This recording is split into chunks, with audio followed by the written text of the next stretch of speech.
मकई की पैदावारी टेक्नोलॉजी। पाकिस्तान की जमीन और आबो हवा मकई की काश्त के लिए इंतहाई मौजूद है। हमवार भारी मैरा जमीन मकई की काश्त के लिए मौजूद होती है। जमीन की तैयारी करते वक्त पहली मर्तबा मट्टी पलटने वाला हल चलाएं। इसके बाद आम हल चलाकर जमीन को अच्छी तरह तैयार करें। बेहतर तैयारी के लिए 3 या 4 मर्तबा हल और सुहागा चलाएं। बीज की तैयारी। अच्छा बीज ही ज्यादा पैदावार का जामिन होता है, इसलिए बीज साफ सुथरा, सेहतमंद और बीमारियों से पाक होना चाहिए। काश्त से कबल फफूंदी कुछ जहर बाहिसाब 2 ग्राम फी किलोग्राम बीज लगाएं, ताकि फसल फफूंदी से लगने वाली बीमारियों से महफूज रहे। कौपल की मक्खी का हमला रोकने के लिए बीज को अमीडा क्लोप्रेट ग्रुप की कोई जहर 5 ग्राम फी किलोग्राम बीज को लगाकर काश्त करें। शरहा बीज वटों पर काश्त के लिए 8 से 10 किलोग्राम, जबकि ड्रिल से काश्त के लिए 12 से 15 किलोग्राम फी एकड़ साफ सुथरा और सेहतमंद बीज इस्तेमाल करें। मंजूर शुदा अक़साम। आम अक़साम में Malka 2016, MMRI yellow, Gauhar 19, Sahiwal gold, समिट पाप 1, स्वीट 1 और पर्ल शामिल हैं, जबकि YH 1898,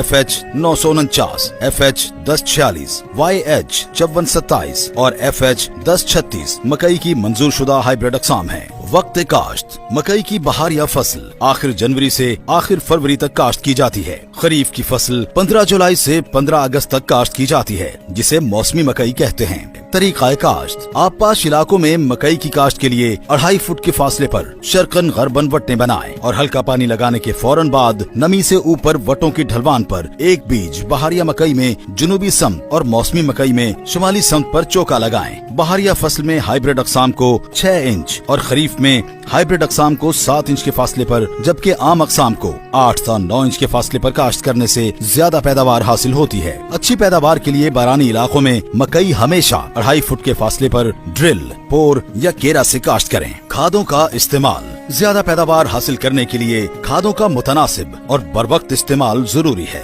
हाइब्रिड अक़साम के लिए दरमियानी ज़रख़ेज़ जमीन में मकई की काश्त के वक्त 2.5 बोरी DAP और 1.5 बोरी SOP फी एकड़ डालें। आम अक़साम के लिए आबपाश इलाकों की दरमियानी ज़रख़ेज़ जमीन में मकई की काश्त के वक्त 2 बोरी DAP और 1.5 बोरी SOP फी एकड़ इस्तेमाल करें। बारानी इलाकों में जहाँ बारिशें कम होती हैं, वहाँ 1 बोरी DAP, 1 बोरी यूरिया और आधी बोरी SOP फी एकड़ इस्तेमाल करें। बारानी इलाकों में तमाम खादें बुआई के वक्त इस्तेमाल की जाएं। जड़ी बूटियों की तल्फी। मकई की अच्छी और ज्यादा पैदावार लेने के लिए जड़ी बूटियों की बरवक्त तल्फी इंतहाई जरूरी है। मकई की फसल में घास का खानदान, तिकोने पत्तों वाली जड़ी बूटियां और चौड़े पत्तों वाली जड़ी बूटियां पाई जाती हैं। खेलियों पर काश्ता फसल में जड़ी बूटियों की तल्फी के लिए कीमियाई जहरों का इस्तेमाल ही मुनासिब तरीका है। इस मकसद के लिए मकामी ज़रई माहिरीन के मशवरे से जड़ी बूटी मार जहर का स्प्रे सिफारिश करदा मिकदार और तरीके से करें। स्प्रे के लिए टी-जेट या फ्लैट फैन नोजल इस्तेमाल करें। प्लांटर या ड्रिल से काश्ता फसल से जड़ी बूटियों की तल्फी के लिए गोडी का तरीका भी इख्तियार किया जा सकता है। आबपाशी। मौसमी मकई को आमतौर पर